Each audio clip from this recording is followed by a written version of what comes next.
মধ্যপ্রাচ্যে আবারও বজ্রকণ্ঠে গর্জে উঠলেন ইরানের সর্বোচ্চ নেতা আয়াতুল্লাহ আলী খামেনি। তার কড়া বার্তা এখন ইসরায়েলের জন্য এক অগ্নিঝড়ের মতো বয়ে যাচ্ছে। তিনি সাফ জানিয়ে দিয়েছেন, গাজায় মুসলিম রক্তের প্রতিটি ফোঁটার হিসাব দিতে হবে ইসরায়েলকে। কোনো ছাড় নয়, কোনো দয়া নয়। দখলদার শক্তির বিরুদ্ধে প্রতিরোধ চলবে শেষ নিঃশ্বাস পর্যন্ত।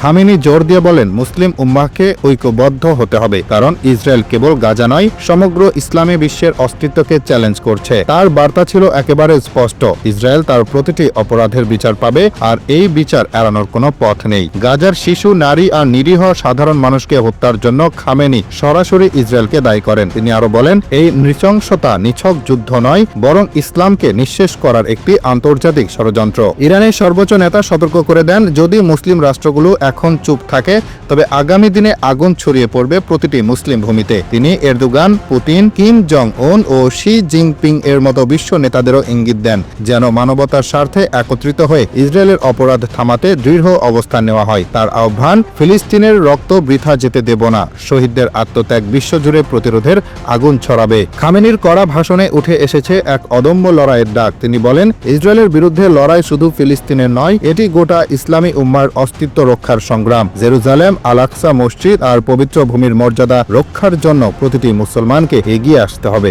খামেনি হুঁশিয়ারি দেন, যতক্ষণ না দখলদার শক্তি নিশ্চিহ্ন হচ্ছে, ততক্ষণ প্রতিরোধ চলবে।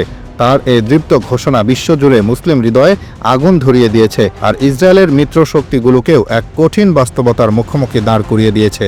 আয়াতুল্লাহ খামেনির এই বার্তা এখন এক ধরনের বৈশ্বিক অ্যালার্ম হিসেবে কাজ করছে।